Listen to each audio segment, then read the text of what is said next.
दोस्तों स्वागत है आप सबका इस सीरीज की नेक्स्ट वीडियो में। अब हम स्टोरी आगे बढ़ाते हैं। रिन कुछ फाइल्स पढ़ रहा होता है और वो बोलता है कि इन बहन के भाइयों ने जितने भी नोबल्स यहाँ हैं इन्होंने पिछले 2 साल के अंदर इतना करप्शन किया है कि इन्होंने 100,000 गोल्ड को जमा कर लिया है। मास्टर रिन, ये रही आपकी काली चाय। ली, क्या तुम्हें पता है जितने भी यहाँ पे नोबल हैं वो उनका पेट ही नहीं भरता इतना पैसा खाने के बाद भी। मास्टर रिन, क्या आपने कुछ प्लान बनाया है एड्रियन ने जो बताया उसके बारे में? अगर सिटी लॉर्ड ने विद्रोह कर दिया तो ये आपके लिए खतरा होगा। अरे ली, शांत रहो, मुझे पता है कि ये खतरा हो सकता है पर फिलहाल शांति रखो, कुछ नहीं होता है। मुझे मालूम है कि आज नहीं तो कल एड्रिक कुछ ना कुछ तो जरूर करेगा। मैं ऐसे ही हाथ पे हाथ रख के बैठ नहीं सकता, मुझे कुछ प्लान सोचना पड़ेगा उसके बारे में। ऐसा क्यों है? क्योंकि अभी मुझे ये मालूम नहीं चला है कि वो किसकी हेल्प कर रहा है और किसकी हेल्प उसे मिल रही है एजलिंग सिटी में। अगर मैंने उनके खिलाफ कुछ स्टेप लिए तो मुझे मालूम नहीं रहेगा मेरा दुश्मन कौन है और कहाँ है। तो जल्दबाजी नहीं करनी चाहिए, सब काम धीरे धीरे से होगा। जब तक मुझे सच्चाई का पता ना चले तब तक मेरी इमेज वही बेवकूफ रिच किड वाली वो ही सही है। अब सीन शिफ्ट होता है और हमें दिखाया जाता है एक मेंशन को जहाँ पे सिटी लॉर्ड और एक जादूगर आपस में बात कर रहे होते। क्या ये तो क्या घटिया बात है। गिल्ड मास्टर मेलकम, प्लीज शांत हो जाइए। मास्टर इन यंग भी हैं और उन्होंने बहुत जल्दी खुद को प्रूव कर लिया है ग्रैंड ड्यूट के सामने। सिटी लॉर्ड, तुम्हें उसकी साइड लेने की जरूरत नहीं है। उसकी क्या बात करते हो तुम? जब भी ग्रैंड ड्यूक भी हमारे सामने आता है या हमसे बात करता है तो रिस्पेक्ट से बात करता है। अब मैं आपको बताता हूँ कि एक्चुअली में ये गिल्ड मास्टर जो विजार्ड है ये भड़का क्यों है। तो यहाँ पे जब रिन आ गया है और उसके बाद अब सिटी लॉर्ड का भी पर्दा सामने हट रहा है धीरे धीरे, तो सिटी लॉर्ड ये चाहता है कि विजार्ड गिल्ड वाले जो हैं वो उसका साथ दें या तो साथ दें या तो वो रिन के खिलाफ भड़क जाएं। और वो एक प्लान बना ही रहा होता है तभी उसके हाथ में आती है फाइल जो कि होती है डैम वाली, जिसमें लिखा होता है कि कौन कौन उसमें काम करेगा और नहीं करेगा। तो वो उस पे देखता है कि उसमें जादूगरों की नाम ही नहीं है, उसमें जादूगर के नाम नहीं है और उसे एक अच्छा बहाना मिल जाता है सिटी लॉर्ड को। वो विजार्ड को देखता है, उससे बोलता है कि देखो हमारे जो नए लॉर्ड हैं जो आए हैं, ड्यूक के सन हैं, उन्होंने बोला है कि जादूगरों की जरूरत नहीं है इस काम में। और विजार्ड सोचता है कि रिन ये कहना चाहता है कि जितने भी विजार्ड हैं सब बेकार हैं जो काम नहीं कर सकते। अब विजार्ड सिटी लॉर्ड से बात करने के बाद सिटी लॉर्ड को बोलता है कि अब मैं जा रहा हूँ उससे बात करने, सीधी बात होगी, नो बकवास। यंग मास्टर रिन, तुमने मैजिकल गिल्ड को भड़का दिया है, अब मैं देखता हूँ कि तुम्हारा एजलिंग सिटी में कौन साथ देता है। अब सीन शिफ्ट होता है और हमें रिन को दिखाया जाता है जो कि कुछ दिनों से इंजीनियरिंग की ड्राइंग कर रहा होता है और कुछ नहीं कर रहा होता है अपने घर पे। रिन अंदर आती है और वो मास्टर रिन से बोलती है कि विजार्ड गिल्ड के मास्टर आए हैं आपसे मिलने के लिए। इसके बाद हमें एक आवाज सुनाई देती है, मास्टर रिन, ये सब करने का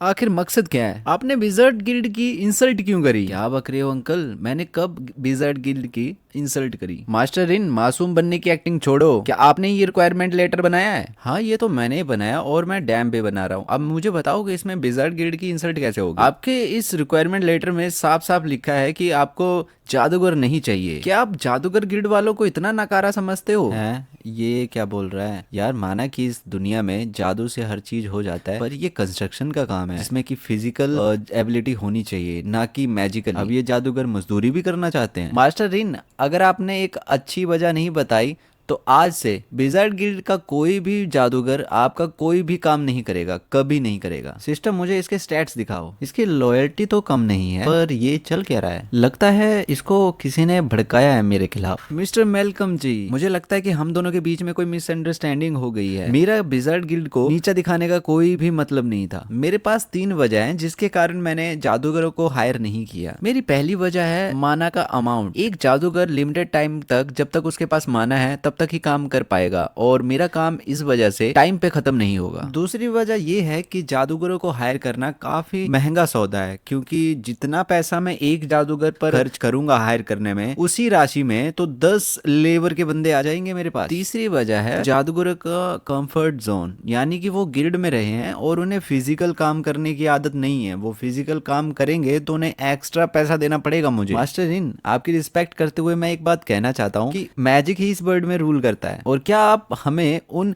लेबर वालों की तुलना में तुच्छ नहीं बता रहे हो? हम क्या उनसे भी गए गुजरे हैं? अरे यार, मैं इस बंदे को कैसे समझाऊं? अब इस बंदे को समझा के रिन का दिमाग खराब हो जाता है और वो बिल्कुल गुस्से में आके बोलता है कि मैं जब से एजलिंग सिटी में आया हूँ मैं सबको यही समझा रहा हूँ कि जादूगर जो है वो आम जनता से, आम पब्लिक से अलग नहीं है, उनसे बढ़ के नहीं है, सब बराबर हैं। मास्टर रिन, आपको ये अल्फाज वापस लेने पड़ेंगे, नहीं तो आप नए दुश्मन बना रहे हो सिटी में। मिस्टर मेलकम, अपनी जुबान को लगाम लगाइए, नहीं तो मेरी मेड जो है ना वो आपकी जुबान काट के आपके हाथ में रख देगी। हम देखते हैं कि ली ने चाकू को मेलकम के गले के पास रख दिया होता है और मेलकम की ना एकदम से फट जाती है और वो कहता है क्या नॉनसेंस कर रहे हो ये। रिन भारी आवाज में कहता है अगर तुम्हें मेरे पे विश्वास नहीं है तो मैं तेरी जुबान काट के तेरे हाथ में रख दूंगा और फिर देखूंगा कि कौन कोर्ट कौन जज तेरे फेवर में सुनवाई करता है और मुझे दोषी ठहराता है। मेलकम की बिल्कुल फट के चार हो जाती है और वो कहता है कि मास्टर मास्टर रिन प्लीज माफ कीजिएगा,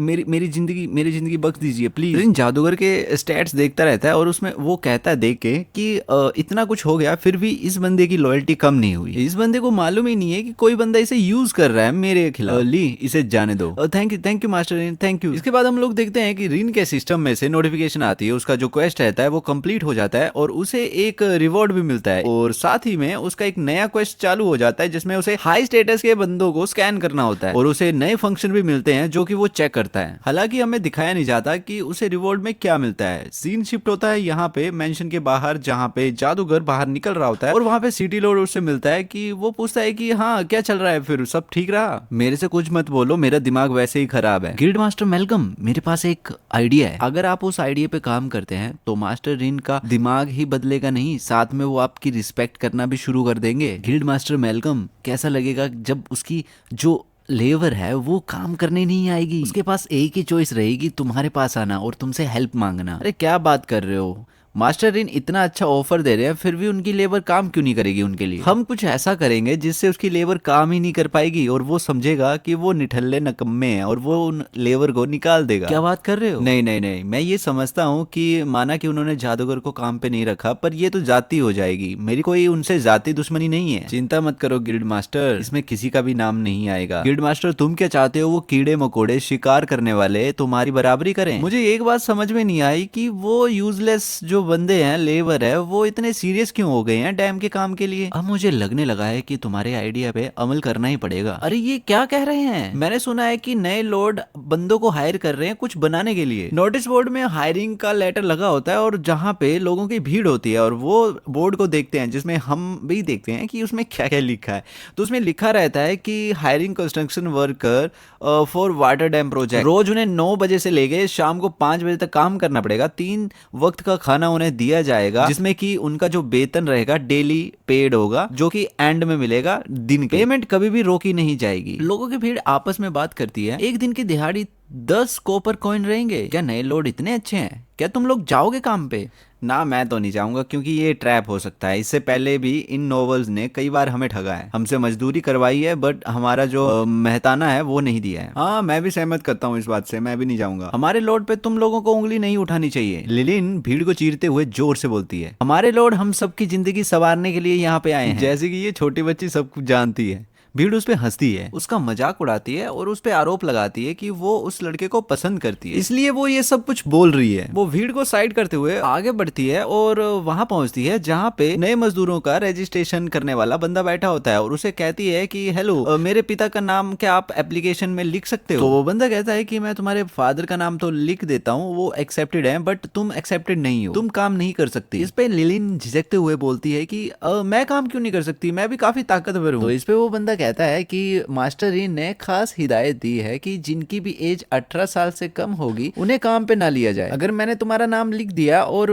मास्टर रिन को पता चल गया कि तुम्हारी एज 18 से कम है तो मुझे पनिशमेंट मिलेगी। अब तुम काम कर सकते हो डैम के कंस्ट्रक्शन वर्क में, तुम्हें 8 घंटे काम करना पड़ेगा एक दिन में, तुम्हें 3 टाइम का खाना दिया जाएगा और दिन का जो दिहाड़ी रहेगा वो तुम्हें दिन के एंड में मिल जाएगा 10 कॉपर को। अगर तुम्हारे कोई और क्वेश्चन नहीं है तो तुम यहाँ पे अंगूठा लगा सकते हो और तुम कल काम पे आ सकते हो। पिताजी आपको बहुत मेहनत से काम करना है, आराम नहीं करना है, समझ गए ना? हाँ चिंता मत करो, मैं दोबारा जुआ नहीं खेलूंगा। मैं कोई भी ऐसा काम नहीं करूंगा जिससे कि यंग मास्टर रिन मेरे से गुस्सा हो। लिलिन तुम्हें पता है ना तुम्हें घर पे रहना है और अपनी माँ की सेवा करनी है, उसकी बीमारी के चलते वो खेत पे काम नहीं कर सकती, समझ गई ना? ये बात सुन के पीछे जो बैठा सैनिक होता है वो खड़ा हो जाता है और उसको आवाज दे के बोलता है कि भाई एक सेकंड सुनना, एक बात सुनना। हाँ सर बताइए क्या हुआ? क्या तुमने अभी कहा कि तुम्हारी पत्नी बीमार है? हाँ सर मेरी पत्नी बीमार है, वो कोई भी काम नहीं कर पाएगी। अरे काम करने के लिए कौन बोल रहा है? यंग मास्टर रिन ने ये चेतावनी दी है कि जिस भी मजदूर के घर पे कोई बीमार होगा तो वो मजदूरों के लिए बने हुए टेम्परेरी जो क्वार्टर्स हैं उनमें शिफ्ट हो जाएगा। क्या वर्कर्स के लिए घर? मुझे लगता है कि तुम समझे नहीं हो, ये एक टेम्परेरी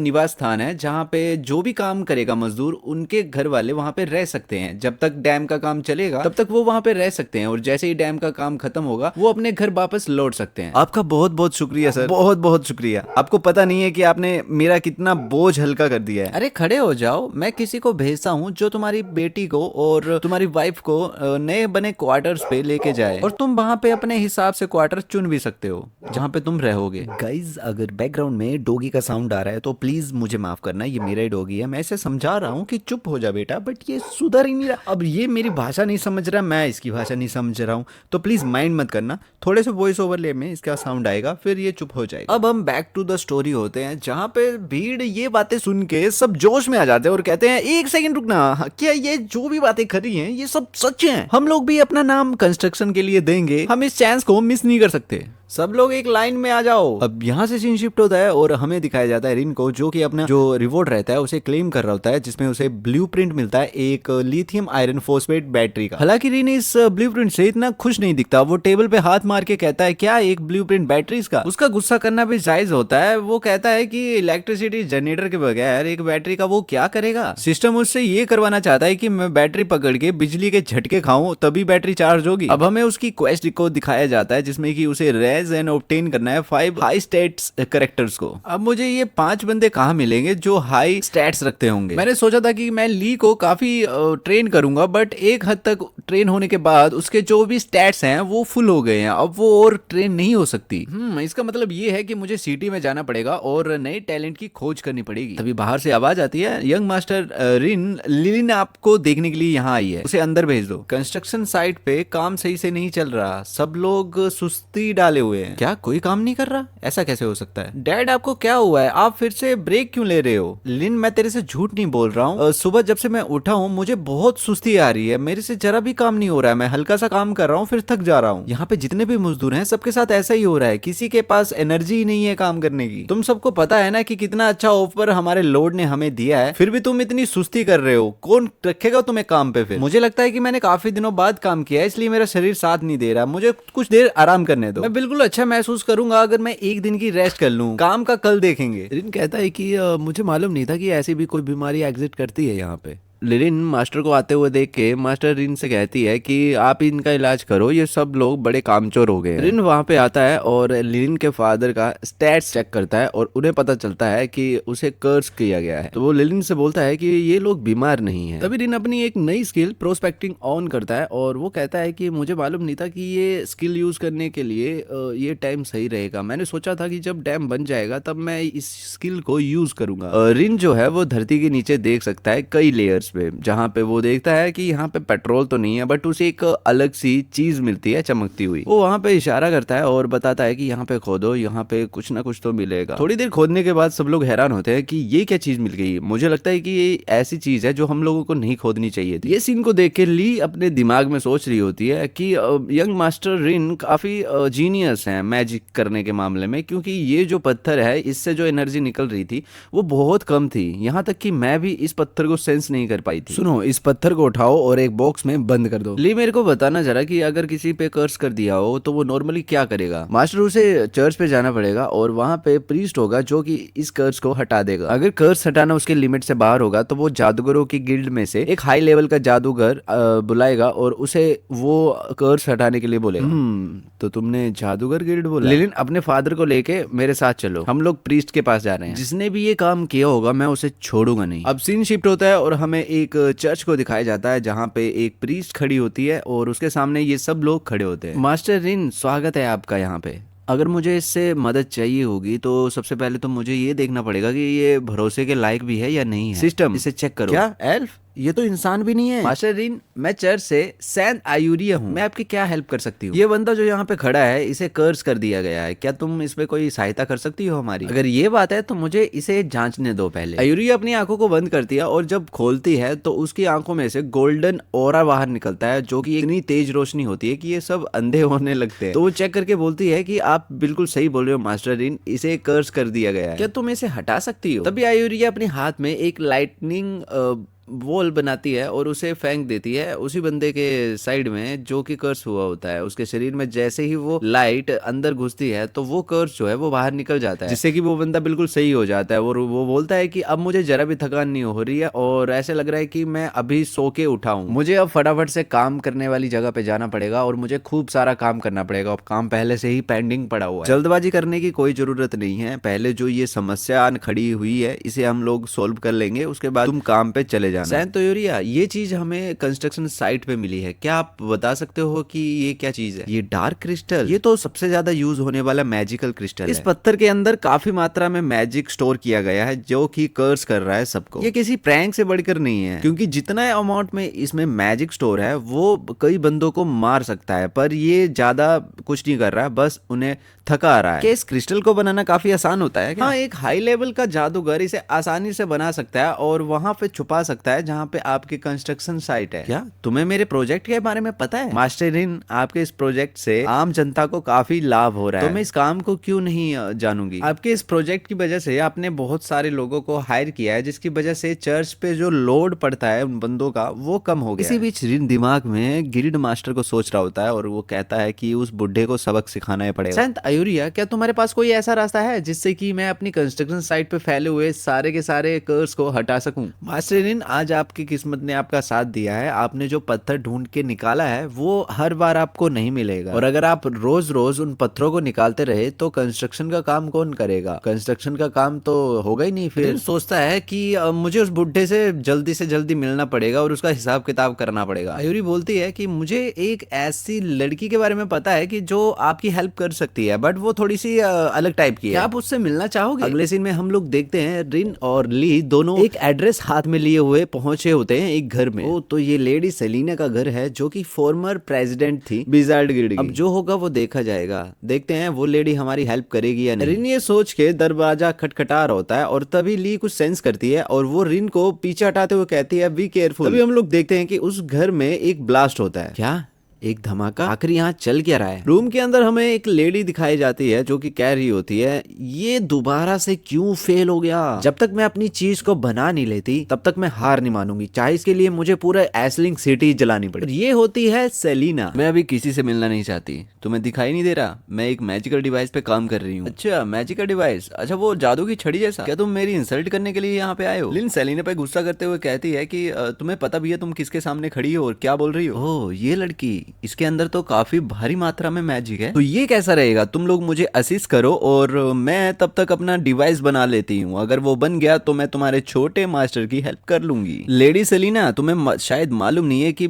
कब कहाँ कैसे बात करनी चाहिए, लगता है कि मुझे वो सिखाना पड़ेगा तुझे। तहजीब। दोनों में टकरार होने ही वाली होती है कि तभी मास्टर रिन ली को कहते हैं कि शांत हो जाओ, हम यहाँ पे हेल्प मांगने के लिए आए हैं। लेडी सेलिना, ये जो भी चीजें टेबल पे रखी हैं ये क्या तुमने बनाई हैं? एटलीस्ट किसी ने तो ये चीजें देखी, मेरी मेहनत करने का कुछ तो असर हुआ। मैं यहाँ पे एक ऐसा मैजिकल डिवाइस बनाने जा रही हूँ जो कि इलेक्ट्रिक मैजिक को स्टोर कर सके। क्या तो ये स्टोर करना चाहती है इलेक्ट्रिक मैजिक को? एक ऐसा मैजिकल डिवाइस जो कि इलेक्ट्रिसिटी को स्टोर करेगा, यही कहना चाहती हो तुम? हाँ, मैं बना तो वही रही थी, पर जब भी मैं बनाने की कोशिश करती हूँ तो वैसे ही धमाके हो जाते हैं जैसे कि पहले तुमने देखे। अब कुछ भी रिसर्च करने से पहले मुझे आराम करना है और आराम करने के बाद अब देखूंगी मैं कि मैं क्या बना पाऊंगी। रिन थोड़ा दिमाग में सोचता है और फिर बोलता है कि मुझे लगता है कि मैं ऐसा डिवाइस बना सकता हूँ जो कि इलेक्ट्रिसिटी को स्टोर कर सके। इसके बदले में क्या तुम हमारी मदद करोगी जादूगर के गिल्ड से डील करने में? लिटिल मास्टर, तुम्हें पता है ना कि मैं मजाक करने के मूड में नहीं हूँ। नहीं, मैं मजाक नहीं कर रहा हूँ, मैं सीरियस में बोल रहा हूँ कि मैं तुम्हें हेल्प करूंगा तुम्हारे उस इलेक्ट्रिसिटी स्टोर करने के वाले डिवाइस में, और तुम बदले में क्या मेरी और जादूगर के गिल्ड में जो आनाकानी हो रही है उसको सोल्व करने में हेल्प करोगी? ठीक है, मैं करूंगा। अगर आपने वो मैजिकल डिवाइस बना दिया जो मैं आपको बता रही हूँ, तो मैं केवल मेलकम को ही सबक नहीं सिखाऊंगी, मैं पूरे के पूरे जादूगरों के गिल्ड को सबक सिखाऊंगी। और अगर आप फेल हो गए तो आप अपनी सुरक्षा खुद ही करना। फिर अब सीन थोड़ा शिफ्ट होता है और हमें बैकयार्ड का सीन दिखाया जाता है, जहाँ पे तीनों जने खड़े होते हैं और साथ में वो बैटरी का बॉक्स भी होता है। बैटरी का बॉक्स को देखने के बाद एक फ्लैशबैक दिखाया जाता है, जिसमें कि रिन को दिखाया जाता है, जिसे उस टाइम पे ब्लूप्रिंट मिला था लिथियम बैटरी का। जब मुझे बैटरी का ब्लूप्रिंट मिला था तो मैं यही सोच रहा था कि इस बैटरी का मैं करूंगा क्या और इसे पावर अप कैसे करूंगा, इसे चार्ज कैसे करूंगा, क्योंकि यहाँ पे तो जनरेटर्स भी नहीं है। अब मुझे लगता है कि वो समस्या भी मेरी हल हो जाएगी। जब तक मैं जनरेटर नहीं बनाता, इसे चार्ज करने के लिए जादूगर काम आ जाएंगे, जो कि अपनी इलेक्ट्रिसिटी से इसे चार्ज कर देंगे। बैटरी को दिखाते हुए रिन सेलिना से कहता है कि मैंने वो चीज बना ली है जैसे कि तुमने चाही थी। मास्टर, क्या आपको लगता है कि ये पत्थर मैजिक को संभाल भी पाएंगे? इन्हें देख के लगता है कि मैं हल्का सा मैजिक करूंगी और ये ब्लास्ट हो जाएंगे। तुम चिंता मत करो, इस बैटरी की कैपेसिटी 185 किलोग्राम है। शो मी तुम कितना चार्ज कर सकती हो इसे। रिन सेलिना के हाथ में एक वायर देता है और कहता है सब ठीक है, तुम अपनी इलेक्ट्रिसिटी को रिलीज कर सकते हो और मुझे भी देखना है कि तुम्हारे अंदर ऐसी कितनी पावर छिपी हुई है। सेलिना वायर को हाथ में पकड़ के अपनी इलेक्ट्रिसिटी रिलीज करती है और वो हैरान होती है कि ये अभी तक एक्सप्लोड नहीं हुआ। सेलिना को हैरान देख के रिन कहता है कि बस हो गया सेलिना जी, इतना ही आपके अंदर इलेक्ट्रिसिटी थी, अभी और भी दिखाइए, क्योंकि ये बैटरी जो है वो बहुत ज्यादा पावर को झेल सकती है। अभी तक तो ये आधी भी चार्ज नहीं हुई है। रिन की बात को सुन के सेलिना की जल जाती है और वो फुल पावर रिलीज करती है और बोलती है कि अब देखना मैं इस पत्थर को कैसे ब्लास्ट करती हूँ। अब हमें थोड़ी देर बाद का सीन दिखाया जाता है, जिसमें माना ड्रेन होने की वजह से सेलिना जमीन पे लेटी होती है और बैटरी की तरफ देख रही होती है। वो ये सोचती है कि क्या इस चीज ने मेरी पावर को स्टोर भी किया है या फिर ये ऐसे ही है। रिन बैटरी की तरफ जाता है और देखता है कि बैटरी 87% चार्ज हो गई है और उसकी कैपेसिटी को देख के वो हैरान होकर सोचता है कि यार अगर इस बैटरी को हम लोग इलेक्ट्रिक व्हीकल पे लगा दे तो वो ज्यादा नहीं तो कम से कम 3000 किलोमीटर चल देगी। और इस लड़की ने इसे 87 तक खुद अपनी पावर से चार्ज कर दी है। अब ये इंसानों का पावर बैंक बन चुका है। अब मैं इस बैटरी के अंदर इतनी पावर स्टोर कर सकता हूँ जो कि पूरे जादूगरों के गिल्ड के बराबर होगी। बैटरी अपना टैलेंट दिखाओ। और हम देखते हैं कि वो दोनों वायर को स्पार्क करता है, जिससे कि इलेक्ट्रिसिटी वहां से निकलती है। लिटिल मास्टर, क्या आप भी इलेक्ट्रिक मैजिक यूज कर सकते हो? लेडी सेलिना, अब सिर्फ मैं ही इलेक्ट्रिक मैजिक यूज नहीं कर सकता हूँ, जबकि पूरा का पूरा एसलिंग सिटी वाले लोग मैजिक यूज कर सकते हैं। लिटिल मास्टर, कैसी बात कर रहे हो? हर कोई कैसे सीख सकता है ये मैजिक जल्दी से? लेडी सेलिना, मेरे पास कुछ ऐसे मैजिक डिवाइसेस हैं जो कि इस बैटरी से भी ज्यादा पावरफुल है। अगर तुम मेरी मदद करोगी तो मैं तुम्हें दिखाऊंगा एक ऐसा वर्ल्ड जहां पे हर कोई मैजिक कर सकता है। रिन की बात सुन के सेलिना फ्लैट हो जाती है और वो कहती है एक ऐसा वर्ल्ड जहां पे सब मैजिक करेंगे। अब यहाँ से सीन शिफ्ट होता है और हमें मेलकम को दिखाया जाता है, जो कि एक कुछ पढ़ रहा होता है और यही सोच रहा होता है कि मुझे विश्वास है कि अब समय हो ही गया होगा जब मास्टर रिन मेरे से आएंगे भीख मांगने के लिए, हेल्प के लिए। तभी वो शॉक हो जाता है क्योंकि सामने से आ रही होती है सेलिना, जो कि आते हुए उसे कहती है काफी लंबा टाइम हो गया वेलकम, क्या बोलते हो? मेलकम के तो तीतर उड़ जाते हैं और वो बिल्कुल भाई डरते हुए कहता है प्रेसिडेंट सेलिना, तुम यहाँ पे क्या कर रहे हो? काफी जोश आ गया है तुम्हारे अंदर, तभी तो मैं सोचूं कि तुम यंग लॉर्ड के सामने कैसे खड़े हो रहे हो। क्या तुम कोई विद्रोह करने वाले हो? कुछ प्लान कर रहे हो क्या? प्रेसिडेंट सेलिना, ये कैसी बात कर रहे हो आप? मैं ऐसा कभी सोच भी नहीं सकता। सेलिना मेलकम का कॉलर पकड़ के कहती है कि अब बक भी दो, जो भी तुम ये गंदी हरकतें कर रहे हो कंस्ट्रक्शन साइट पे, वो बिल्कुल भी ठीक नहीं है और तुम ये जानते ही होगे, तुम्हारी इन हरकतों से मुझे गुस्सा आ गया है। सेलिना ये बात फुल पावर रिलीज करते हुए कहती है। इस पे मेलकम डरते हुए कहता है कि प्लीज मुझे माफ कर दीजिए, मेरी कोई गलती नहीं है, प्लीज माफ कर दीजिए। इस धमकी के बाद मेलकम बकना शुरू करता है कि उसने ही एसोसिएशन के सभी जादूगरों को इकट्ठा करा था और उनको बताया था कि कैसे रिन ने उनको नीचा दिखाया था। उसके बाद वो क्रिस्टल में मैजिक भरने के लिए सबको कहता है और उसे टेलीपोर्टेशन मैजिक के द्वारा कंस्ट्रक्शन साइट पे भेज देता है। हालांकि उसने बस सुस्ती भरा ही कर्स उसमें डाला होता है, जिससे कि रिन का कंस्ट्रक्शन साइट में थोड़ी अलचन पैदा हो और वो बोले कि मेरे जो वर्कर्स हैं वो यूजलेस हैं। मैं बस यही चाहता था कि इसके बाद रिन मेरे पास आए और मुझसे माफी मांगे और हम दोनों फिर डैम के काम में सहायता करें, एक दूसरे का काम में हाथ बटाएं। मैं बस उनके साथ रहना चाहता था। मेलकम ये बात बताते बताते रोते हुए कहता है, सेलिना मैडम जी, बस मैं यही चाहता था, मेरे और कोई इरादे नहीं है उनको धोखा देने के। सेलिना बोलती है कि तुम मूर्ख आदमी, तुम्हें ये भी मालूम नहीं चला कि कोई तुम्हारा यूज कर रहा है। तो मेलकम बिल्कुल चौंकते हुए कहता है कि प्रेसिडेंट मैडम, अब मुझे बताइए मेरा यूज कौन कर रहा है? सेलिना उसे कहती है कि बस बहुत हो गया, आप जाओ और जो जादूगर ये ट्रबल बना रहे हैं उनको रोको जल्दी से। मेलकम यहाँ बिल्कुल तेजी से भाग के बोलता है कि हाँ ठीक है, मैं समझ गया, मैं उनको रोकता हूँ। सेलिना एक कार्ड निकालती है और उसमें से बात करती है रिन से। ये एक तरह का वीडियो कॉल ही हो गया। तो वो बताती है कि उसने एसोसिएशन की जो प्रॉब्लम है जादूगरों की वो सोल्व कर दी है। रिन इस पे उसका थैंक यू करता है। सेलिना बोलती है कि अगर वो एल्ड्रिक का भी कुछ करना चाहे तो वो कर सकती है, कुछ भी निशान नहीं छोड़ेगी, वो उसे मिटा देगी। तो इस पे रिन कहता है कि नहीं नहीं, अभी ये सब करने की जरूरत नहीं है, वो हमारे लिए इतना बड़ा खतरा नहीं है।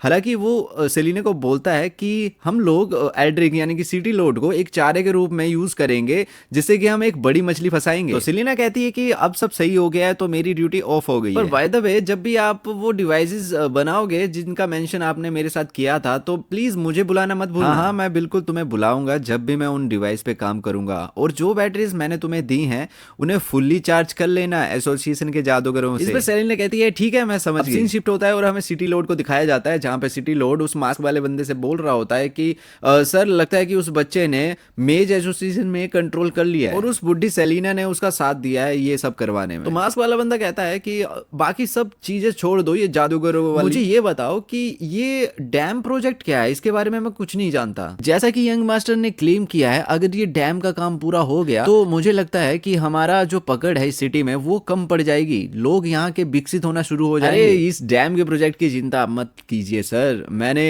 कुछ ट्रैप लगाए हैं, उसमें वो यंग मास्टर फंस जाएगा। मैंने कुछ व्यापारियों से बिल्कुल सीक्रेटली बात करी है और उनको बोला है कि आप गेहूं का रेट डबल कर दो, जिससे कि यहाँ पे फूड क्राइसिस आएगा। अब लोड फूड क्राइसिस संभालेगा या फिर कंस्ट्रक्शन साइट पे जाएगा। क्या तुम पक्का श्योर हो कि वो नोबल्स तुम्हारे साइड खड़े रहेंगे? हाँ, मुझे ऐसा लगता है जब मुसीबत आएगी तब वो मेरा हाथ छोड़ देंगे, बट वो सब इतने लालची हैं कि पैसे के लिए वो मुझे नहीं छोड़ेंगे। जब तक उन्हें पैसा मिलता रहेगा वो मेरा साथ देते रहेंगे। सिटी लोड एक सिक्के को ऊपर उछालता है और बोलता है कि वो यंग लॉर्ड, उसके पास इतना पैसा ही नहीं होगा कि वो फूड क्राइसिस संभालेगा या डैम प्रोजेक्ट में पैसा लगाएगा, और वो जल्दी ही खत्म हो जाएगा। अगले सीन में हमें दिखाया जाता है लिलिन सड़क पे पड़ी होती है और एक व्यापारी उसे लात मार के बोल रहा होता है कि अगर तुम्हें अफोर्ड नहीं कर पाओगे तो तुम यहाँ से निकलो। तो उस पे लिलिन कहती है कि तुम एकदम से ये प्राइसेस ऐसे बढ़ा कैसे सकते हो? गेहूं का रेट कल तक तो एक सोने के सिक्के में 2 बैग था, और आज की बात करूं तो आज 2 सिक्के में सिर्फ 1 बैग है। लड़की सुनो, मेरी गेहूं और मेरा रेट,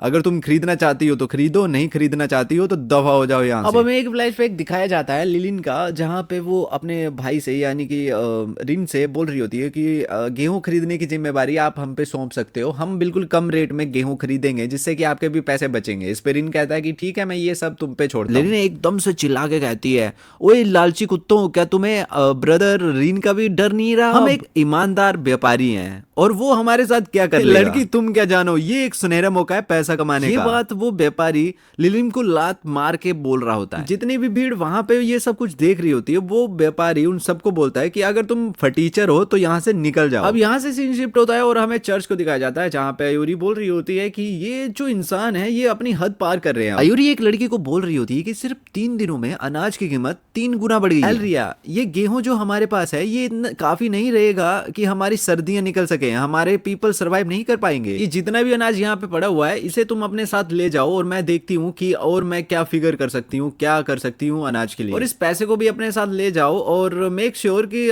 तुम जब पे करोगी तो कम ही अमाउंट में पे करना। ये कुछ ज्यादा पैसे नहीं है उन गार्ड को पे करने के लिए, क्या उनका लालच इतना बढ़ गया है कि आप वो अमाउंट ज्यादा बढ़ा रहे हैं? बस जो मैं बोल रही हूँ वैसा करो। एलरिया जैसे ही उस पोटली को अपनी जेब में डाल रही होती है तभी लिन वहां पे एकदम तेजी से निकलती है और उस पोटली को उठा के लेके चली जाती है। ली उस पोटली को रिन के पास फेंकती है और रिन पोटली को हाथ में लिए खड़ा होता है और बोलता है, तो कैसे हैं आप सेंटेंस? मैं आज आपके लिए एक डील लेके आया हूँ जिसमें आप काफी इंटरेस्टेड होंगी।